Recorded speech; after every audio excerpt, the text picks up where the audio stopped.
मंदिर की आत्मा। गांव बापस्ती की पहाड़ी पर एक मंदिर था जो कई वजहों से प्रसिद्ध था। बापस्ती के परिवारों में आपसी सौहार्द बना हुआ था। इसकी वजह उस मंदिर को ही बताया जाता है। अरे ओ विमला, ये इस मंदिर की कहानी क्या है रे? अरे ये मंदिर इस गांव के लिए बहुत ही शुभ है। अरे शुभ तो है, तो फिर भी लोग इस मंदिर से दूर क्यों रहते हैं? ये इतना वीरान क्यों रहता है? अरे बड़े बुजुर्ग कहते हैं कि मंदिर में आत्माओं का राज है, जो लोगों की मदद करते हैं लेकिन मंदिर से सभी को दूर भी रखते हैं। अरे ये कैसी आत्माएं हैं जो लोगों की मदद भी करते हैं और लोगों को मंदिर से दूर भी रखते हैं? अरे यही चलता आया है यहाँ पर, इसीलिए कोई कुछ बोलता नहीं। क्योंकि जिसके घर में कोई भी परेशानी होती है तो बताते हैं कि इस मंदिर से उन्हें मदद मिलती है।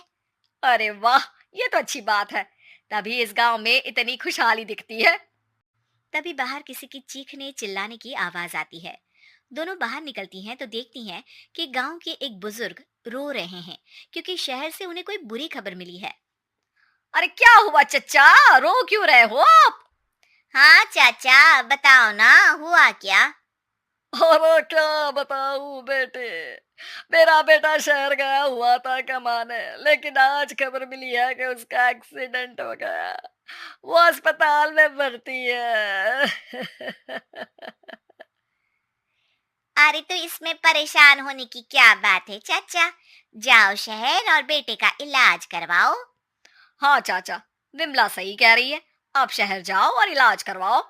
अरे कैसे इलाज करवाऊं, अभी पैसे नहीं है और शहर के अस्पतालों में इलाज का खर्चा लाखों में आता है।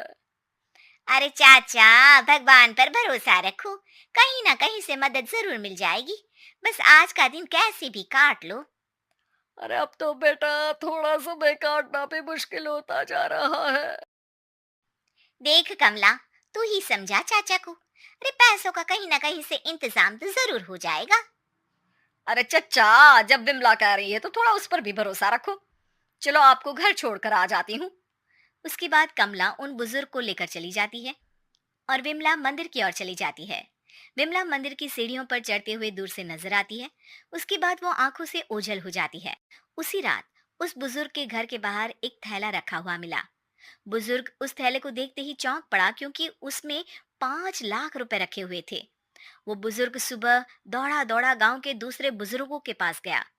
अरे मंगल भाई सुनो, मेरे घर के बाहर ये पैसों से भरा बैग रखा हुआ मिला है। अरे किसका है ये भाई? अरे भैया, मुझे क्या पता। तभी उधर से कमला और विमला निकलती हैं। अरे बेटा सुन तो, देख ये क्या रखा हुआ था मेरे घर के सामने। कमला और विमला हैरानी से देखती हैं। अरे वाह, देख विमला, तूने कहा था ना कि कोई ना कोई मदद जरूर करेगा। अरे भगवान सबकी मदद करते हैं, ये पैसों की मदद भी भगवान ने ही भेजी है। और क्या। अब चच्चा सोच क्या रहे हो, शहर जाओ और बेटे का इलाज करवाओ। ठीक है बेटियों, जो तुम कहो। चलो निकलता हूँ शहर बेटे का इलाज करवाने के लिए। अरे विमला, एक बात तो बता, ये इन्हें मिले तो कैसे मिले पैसे? अरे मैं ना कहती थी कि ये मंदिर सबकी मुसीबतों में मदद भेजता है। अरे वाकई बड़ी पुण्य आत्मा है मंदिर में। सो तो है, लेकिन उनके बारे में लोगों को कम ही पता है। अच्छा, और तुम्हें? अ, जितना पता था वो तो बता दिया। ना रे ना, मैं नहीं मानती। तू कुछ तो छिपा रही है। अरे कुछ ना छिपा रही, जो पता था वो बता दिया। मंदिर से लोगों को मदद मिलती है, बस इतना ही पता है। ठीक है बाबा, अब नहीं पूछूंगी। इसके बाद उसी रात कमला चुपचाप अपने कमरे से निकलती है और मंदिर की ओर चल पड़ती है। कमला धीरे धीरे मंदिर के दरवाजे पर पहुंचती है। अंदर से हल्की हल्की रोशनी आ रही थी। इसके बाद जो वो देखती है वो हैरान रह जाती है। कमला इसके बाद तेजी से वापस लौट आती है। दूसरे दिन सुबह सुबह। अरे विमला, तू तो छिपी रुस्तम निकली। है? ऐसा क्या छिपा लिया मैंने? अरे तूने तो भनक ही नहीं लगने दी और चाचा की मदद भी कर दी। है? ये क्या कह रही हो? ऐसा कैसे कह सकती हो तुम? मैंने कोई मदद वदद नहीं की। अरे सब पता है मुझे, कल रात मैं गई थी मंदिर। तो क्या देखा? अरे तुम्हारा पति और कुछ लोग वहां दिखे। बोरियों में नोट भरे हुए थे और सभी नोट गिनने में लगे हुए थे।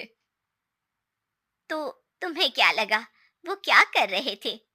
अरे मैं समझ गई कि वो लोग कहीं से डकैती कर पैसे लेकर यहाँ मंदिर के पीछे छिपाते हैं। अब जब तुम जान ही गई हो तो बता देती हूँ, लेकिन ये बात किसी को पता नहीं लगनी चाहिए।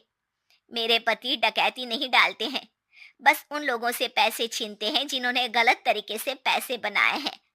और फिर लोगों की मदद करते हैं। यही है वो पुण्य आत्माएं जो लोगों को मदद पहुंचाती है। अब समझी? हाँ, अब समझी उन पुण्य आत्माओं का चक्कर। सही है। करते रहो मदद, लेकिन सावधानी से, मेरी तरह कोई और ना पहुंच जाए।